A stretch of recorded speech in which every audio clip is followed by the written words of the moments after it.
Hello' viewer, মই ময়ূৰ। মোৰ YouTube channel anything with ময়ূৰৰ আন এটা ভিডিঅ'লৈ আপোনালোকক স্বাগতম জনাইছোঁ। আজি এটা গুৰুত্বপূৰ্ণ বিষয়ৰ ওপৰত কিছু ক'বলৈ লৈছোঁ। বিষয়টো হৈছে E20 বা ইথানল 20। ভাৰত চৰকাৰে আজি কেইদিনমানৰ আগতে ভাৰতৰ তেল ডিপুসমূহত প্ৰযোজ্য হোৱাকৈ ইথানল 20ৰ সম্পূৰ্ণ কাৰ্যকৰী কৰাৰ কথা ঘোষণা কৰে। অৰ্থাৎ এতিয়াৰ পৰা আমি পেট্ৰল কিনিলে তাত ইথানল 20 নামৰ যিটো দ্ৰব্য সেইটো পাম। তাৰমানে পেট্ৰলৰ লগত মিক্স হৈ আহিব ইথানল 20। ইথানল 20 মানে কি? ইথানল 20 মানে হৈছে ইথানেল নামৰ যিটো কেমিকেল, যিটো দ্ৰব্য, সেইটো 20% পেট্ৰলৰ লগত মিক্স কৰা হ'ব। অৰ্থাৎ আমি যদি 1 লিটাৰ পেট্ৰল কিনো তেতিয়া তাত 80% বা 800 মিলিলিটাৰ পিয়ৰ পেট্ৰল থাকিব আৰু 20% অৰ্থাৎ 200 মিলিলিটাৰ ইথানল থাকিব। এতিয়া ইথানলটো কি বস্তু? ইথানলটো হৈছে এক প্ৰকাৰৰ এলকহল, যিটো মদত ব্যৱহাৰ কৰা হয়, ৱাইনত ব্যৱহাৰ কৰা হয়, সেইটোৱেই এইটো ইথানল। ইথানলক কোৱা হয় ইথাইল এলকহল বা গ্ৰেড এলকহল। ইয়াৰ কোনো কালাৰ নাথাকে আৰু ই ফ্লেমেবল। আৰু ইয়াক প্ৰস্তুত কৰা হয় চাউলৰ পৰা, কুঁহিয়াৰৰ পৰা আদি এনেধৰণৰ খাদ্য সামগ্ৰীৰ পৰা। এতিয়া এই যিটো ইথানল 20 চৰকাৰে পেট্ৰলত মিক্স কৰাৰ কথা কৈছে বা মিক্স কৰা হৈছে ইতিমধ্যে, ইয়াৰ আগতো মানে এতিয়ালৈকে আমি যিখিনি পেট্ৰল ভৰাই আছোঁ, বাইকতে হওক বা গাড়ীতে হওক বা য'তেই নহওক, সেই পেট্ৰলতো কিন্তু ইথানল আগত আছিলে, কিন্তু পৰিমাণটো কম আছিলে। ক'ৰবাত 5%, ক'ৰবাত 10%, ইমানেই আছিলে। কিন্তু যোৱা 2023 চনৰ আৰম্ভণিতে, হয়তো জানুৱাৰী ফেব্ৰুৱাৰী মাহত, হয়তো বাজেট অধিৱেশনৰ সময়তে চৰকাৰে ঘোষণা কৰিলে যে পেট্ৰলৰ লগত ইথানলৰ যিটো পৰিমাণ সেইটো বঢ়াই দিয়া হ'ব, অৰ্থাৎ 20% কৰা হ'ব। আৰু এইটো ইমপ্লিমেণ্ট কৰা হ'ব 2030 চনৰ পিছৰ পৰা, মানে 30 চনৰ পৰা। কিন্তু এতিয়া 2025 চন, এতিয়া 5 বছৰ আগতেই তাক ইমপ্লিমেণ্ট কৰা হৈছে। কাৰণটো চৰকাৰে জানিব। হয়তো দিল্লীৰ নিচিনা মেট্ৰ' চহৰবিলাকত প্ৰদূষণ বহুতখিনি বাঢ়ি যোৱাৰ কাৰণে বা তেনেকুৱা আন কিবা কিবি কাৰণ থাকিব পাৰে, সেইখিনি আমি নাজানো, সেইখিনি মই নাজানো। কিন্তু ইথানলৰ পেট্ৰলৰ লগত মিক্স কৰাৰ যিটো কাৰণ, সেইটো ক'বলৈ লৈছোঁ। ইথানল প্ৰয়োগ কৰিলে পেট্ৰলত চৰকাৰৰ মতে যিটো, বা আমিও সেইটো হয় বুলি ভাবোঁ বা জানো, প্ৰথম কথা ইথানল পেট্ৰলৰ লগত প্ৰয়োগ কৰিলে প্ৰদূষণটো কম হয়। মানে বাইকৰ বা গাড়ীৰ চাইলেঞ্চাৰৰ পৰা যিটো ধোঁৱা ওলায়, সেই ধোঁৱাত বিষাক্ত গেছ কম পৰিমাণে থাকে। ইথানলটোৰ পৰা বিষাক্ত গেছ অলপ কম ওলায়। 2 নম্বৰ কথা,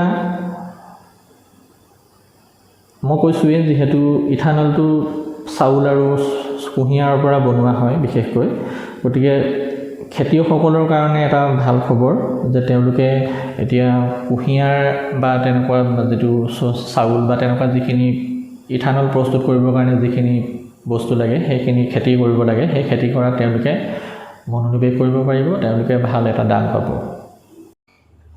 আন এটা প্ৰধান কাৰণ হৈছে ভাৰত চৰকাৰে বিদেশৰ পৰা, বিশেষকৈ ৰাছিয়াৰ পৰা বহুত পৰিমাণৰ ক্ৰুড অইল কিনিবলগীয়া হয়।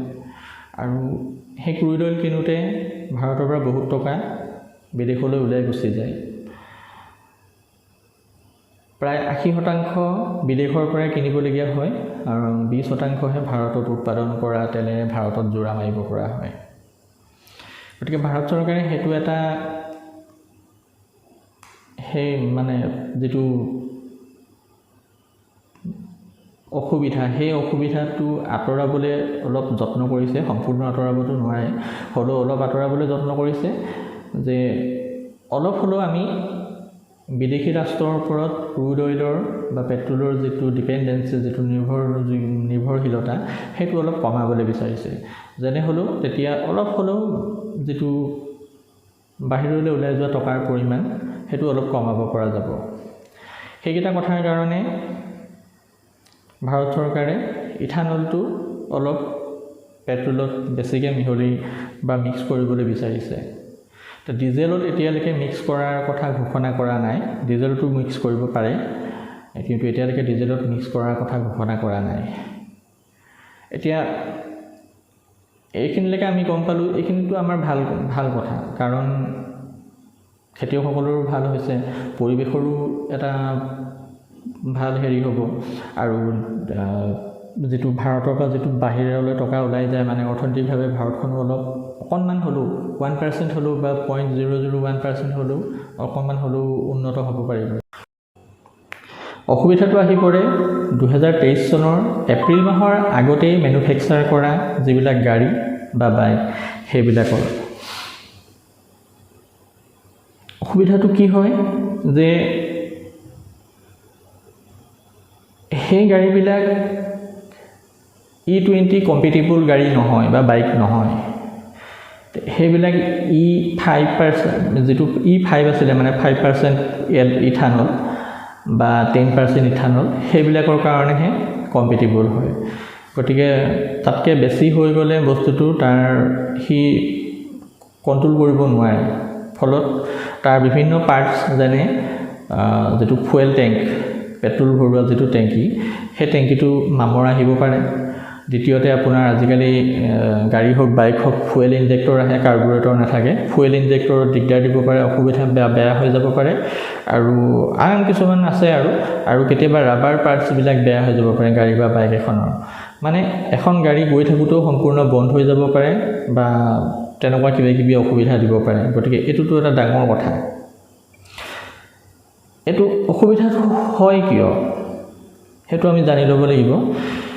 অসুবিধাটো হয় এইটো কাৰণে যে ইথানলে পানীক এট্ৰেক্ট কৰে, মইশ্চাৰাইজাৰ যিটো, সেই মইশ্চাৰাইজাৰ বোলা যিটো বস্তু তাক এট্ৰেক্ট কৰে।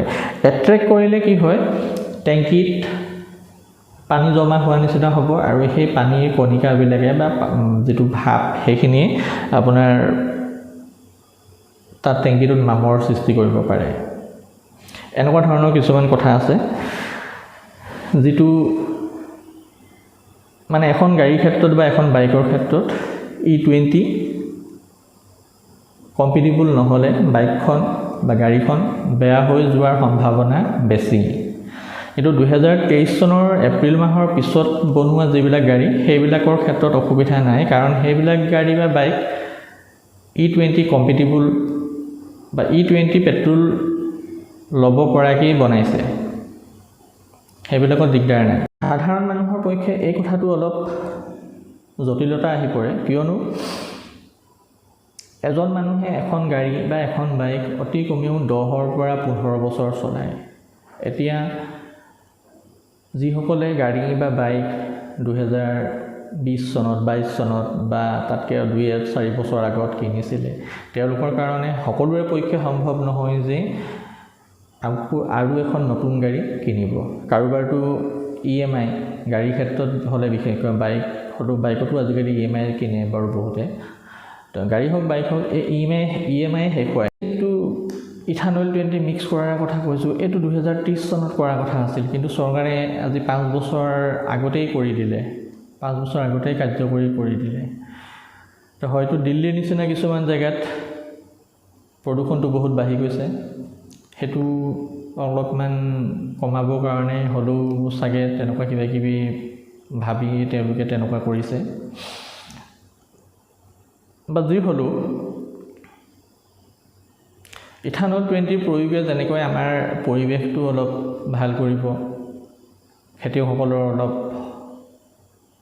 আৰ্থিকভাৱে উন্নতি হ'ব, আৰু দেশৰ যিটো ক্ৰুড অইল কিনিব লাগে বিদেশৰ পৰা সেইটোৰ পৰিমাণো অলপ কমি যাব। সেইখিনি ইতিবাচকতা আছে, নাই বুলি ক'ব নোৱাৰি। কিন্তু তাৰ লগতে দেশৰ জনসাধাৰণৰ যিটো অসুবিধা হ'ব, মই ইতিমধ্যে উল্লেখ কৰি যোৱা যিখিনি অসুবিধা, বিশেষ বাইকৰ বা গাড়ীৰ ক্ষেত্ৰত যিটো অসুবিধা, সেই অসুবিধাৰ কথাও আমি নুই কৰিব নোৱাৰোঁ। চৰকাৰে এই ব্যৱস্থাটোৰ ওপৰত অলপ গুৰুত্ব দিয়া উচিত। এই ব্যৱস্থা নহয়, এই বিপদটোৰ ওপৰত, এই সমস্যাটোৰ ওপৰত চৰকাৰে অলপ গুৰুত্ব দিয়া উচিত বা অলপ ভবা উচিত, আৰু ইয়াৰ কিবা এটা নহ'লেও কিবা এটা উপায় উলিয়াই জনসাধাৰণক সকাহ দিয়া উচিত।